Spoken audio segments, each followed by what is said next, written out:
வணக்கம். நம்ம சுத்தி இருக்கிற உலகத்தை நாம எப்படி புரிஞ்சுக்கிறோம்? பெரிய பெரிய பிரச்சனைகளுக்கெல்லாம் எப்படி தீர்வு கண்டுபிடிக்கிறோம்? இதுக்கெல்லாம் பதில் ஒரே ஒரு வார்த்தையில தான் இருக்கு: ஆராய்ச்சி. சோ அடுத்த சில நிமிஷத்துல இந்த ஆராய்ச்சிங்கிற விஷயம் எப்படி வேலை செய்யுதுன்னு நம்ம பார்க்கலாமா? சரி, ஒரு நிமிஷம் யோசிச்சு பாருங்களேன். கிளைமேட் சேஞ்ச், புதுசு புதுசா வர்ற நோய்கள், வறுமை, இப்படி உலகத்துல எவ்ளோ பெரிய சவால்கள் இருக்கு. இதையெல்லாம் நாம எப்படி சமாளிக்க போறோம்? எப்படி நமக்கும் நம்மளோட அடுத்த தலைமுறைக்கும் ஒரு நல்ல பாதுகாப்பான எதிர்காலத்தை உருவாக்க முடியும்? இது நம்ம எல்லாரையும் பாதிக்கிற ஒரு முக்கியமான கேள்வி இல்லையா? அந்த பெரிய கேள்விக்கு பதில் என்ன தெரியுமா? ஒரே வார்த்தை தான்: ரிசர்ச், அதாவது ஆராய்ச்சி. ஆமாங்க, இது சும்மா புக்ஸ்ல படிக்கிற ஒரு வார்த்தை மட்டும் கிடையாது. இதுதான் மனுஷங்களோட வளர்ச்சிக்கும் ரொம்ப ரொம்ப சிக்கலான புதிர்களை அவிழ்க்கிறதுக்குமான ஒரு மாஸ்டர் கீ. ஓகே, இன்னைக்கு நாம எதை பத்தியெல்லாம் பார்க்க போறோம்னா, முதல்ல ரிசர்ச்னா என்ன, அப்புறம் அதோட ப்ளூ பிரிண்ட், அதாவது அதோட வழிமுறை என்ன, அதுக்கு என்னென்ன டூல்ஸ் யூஸ் பண்றாங்க, நிஜ உலகத்துல அதோட தாக்கம் எப்படி இருக்கு, கடைசியா இது ஏன் நமக்கு ரொம்ப முக்கியம். வாங்க ஸ்டார்ட் பண்ணலாம். சரி, முதல்ல ரிசர்ச்னா என்ன? இது எல்லா கண்டுபிடிப்புகளுக்கும் ஒரு அஸ்திவாரம். அது சிம்பிளா சொல்லணும்னா, ரிசர்ச்ங்கிறது ஒரு டிடெக்டிவ் வேலை மாதிரிதாங்க. உங்ககிட்ட ஒரு கேள்வி இருக்கு, அதான் அந்த கேஸ். நீங்க சும்மா கெஸ் பண்ண மாட்டீங்க இல்லையா? அதுக்கு பதிலா க்ளூஸ், அதாவது துப்புக்களை சேகரிப்பீங்க, அதை கரெக்டா அனலைஸ் பண்ணுவீங்க, அப்புறம் ஆதாரத்தோட அடிப்படையில ஒரு முடிவுக்கு வருவீங்க. இதுதான் ரிசர்ச், ஒரு சிஸ்டமேட்டிக்கான தேடல். ரிசர்ச்சோட தாக்கம் வெறும் லேபோட முடிஞ்சிடுறது இல்ல, அது புதுசா அறிவை உருவாக்குது. இன்னைக்கு நீங்க யூஸ் பண்ற ஸ்மார்ட் போன்ல இருக்கிற டெக்னாலஜி, புது நோய்களுக்கு மருந்து கண்டுபிடிக்கிறது, ஏன் நம்மள ஆள்ற அரசாங்கம் கூட நல்ல முடிவுகள் எடுக்கிறதுக்கு இந்த ரிசர்ச் தான் உதவுது. சொல்லப்போனா அதோட பவர் எல்லா இடத்துலயும் இருக்கு. அடுத்து ரிசர்ச்சோட ப்ளூ பிரிண்ட், அதாவது பதில்களை கண்டுபிடிக்கிறதுக்கான ஒரு தெளிவான ரோட் மேப். இது எந்த ஒரு ரிசர்ச் பயணமா இருந்தாலும் அதுல இந்த 5 ஸ்டெப்ஸ் கண்டிப்பா இருக்கும். முதல்ல ஆஸ்க், அதாவது ஒரு கேள்வியை கேக்குறீங்க, என்ன பிரச்சனைன்னு பாக்குறீங்க. ரெண்டாவது பிளான், எப்படி அந்த பதிலை கண்டுபிடிக்க போறோம்னு திட்டம் போடுறீங்க. மூணாவது கலெக்ட், அதுக்கு தேவையான டேட்டாவை சேகரிக்கிறீங்க. நாலாவது அனலைஸ், சேகரிச்ச விஷயத்தெல்லாம் அலசி ஆராய்ஞ்சு இதுக்கு என்ன அர்த்தம்னு பாக்குறீங்க. கடைசியா ரொம்ப முக்கியமா ஷேர், உங்க கண்டுபிடிப்புகளை மத்தவங்களோட பகிர்ந்துக்கிறீங்க. ஓகே, ஒரு ரிசர்ச்சரோட டூல் பாக்ஸ்ல என்னெல்லாம் இருக்கும்? எல்லா பூட்டுக்கும் ஒரே சாவி செட் ஆகாது இல்லையா?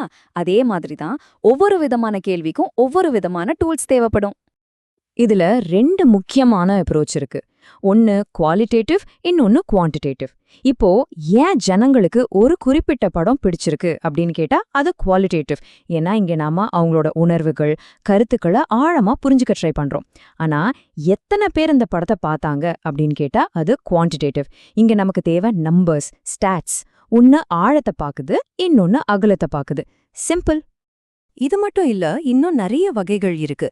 உதாரணத்துக்கு பேசிக் ரிசர்ச், அது பிரபஞ்சம் எப்படி உருவாச்சுன்னு கேள்வி கேட்கும். அப்ளைட் ரிசர்ச், அது ஒரு பெட்டரான பேட்டரிய எப்படி செய்யறதுன்னு யோசிக்கும்.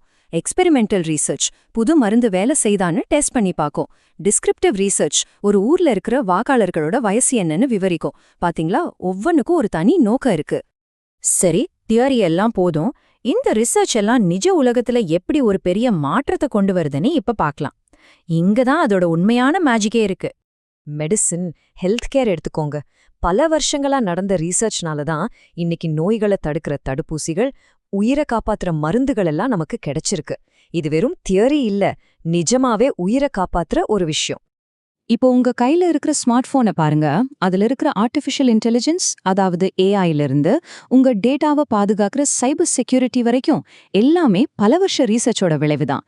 இது நம்ம லைஃப் ஸ்டைலையே மாத்திருச்சு இல்லையா? பிசினஸ் உலகத்திலயும் இதே கதைதான். ஜெயிக்கிற கம்பெனிக்கும் தோத்து போற கம்பெனிக்கும் இருக்கிற முக்கியமான வித்தியாசம் இந்த ரிசர்ச் தான். மார்க்கெட் ரிசர்ச் பண்ணி கஸ்டமர்ஸ்க்கு என்ன வேணும்னு கரெக்டா புரிஞ்சுக்கிட்டு அதுக்கேத்த மாதிரி ப்ராடக்ட்ஸை உருவாக்குறாங்க. இதுதான் அவங்களோட வளர்ச்சிக்கு பின்னாடி இருக்கிற என்ஜின். கடைசியா அரசாங்கம் டேட்டா அடிப்படையிலான ரிசர்ச் இல்லாம அவங்க கொண்டு வர திட்டங்கள் எல்லாம் வெறும் யூகமா தான் இருக்கும். கல்வி, சுகாதாரம், பொருளாதாரம்னு எல்லா துறையிலையும் நல்ல சட்டங்களை உருவாக்க இந்த ரிசர்ச் தான் வழிகாட்டுது. இப்போது நாம் இறுதி பகுதிக்கு வந்துவிட்டோம். இவை அனைத்தையும் இணைத்துப் பார்த்தால் ஆராய்ச்சி ஏன் இவ்வளவு முக்கியம்? சுருக்கமாக சொன்னால் அதுதான் முன்னேற்றத்தின் என்ஜின். நம்ம எல்லாரும் புரிஞ்சுக்க வேண்டிய ஒரு முக்கியமான விஷயம் என்னன்னா, ரிசர்ச்ங்கிறது வெறும் ஒரு ப்ராசஸ் மட்டும் இல்ல, அது ஒரு மைண்ட் செட். ஏன் இது இப்படி இருக்குன்னு கேள்வி கேட்குற ஒரு ஆர்வம், சொல்றது உண்மையான்னு யோசிக்கிற ஒரு கிரிட்டிக்கல் திங்கிங், உலகத்தை இன்னும் ஆழமா புரிஞ்சுக்கணுங்கிற ஒரு தாகம். சரி, இன்னைக்கு நாம பார்த்ததுல இருந்து ஒரு 3 விஷயத்த மட்டும் ஞாபகம் வச்சுக்கோங்க. 1, ரிசர்ச்ங்கிறது நம்பகமான பதில்களை கண்டுபிடிக்கிற ஒரு சிஸ்டமேட்டிக் பயணம். 2, அதோட வழி ரொம்ப சிம்பிள். கேள், பிளான் பண்ணு, சேகரி, அனலைஸ் பண்ணு, ஷேர் பண்ணு. 3, இதோட தாக்கம் ரொம்பவே பெருசு. இதுதான் மனுஷனோட ஒட்டுமொத்த முன்னேற்றத்துக்கும் ஆதாரம். இப்போ இந்த ப்ளூ பிரிண்ட் உங்க கையில இருக்கு. கேள்வி இதுதான், நீங்க எந்த பிரச்சனைக்கு தீர்வு கண்டுபிடிக்க போறீங்க? நீங்க என்ன மாற்றத்தை உருவாக்க போறீங்க? உங்களுக்கான பயணம் இன்னைக்கு இங்க இருந்து தொடங்குது. நன்றி.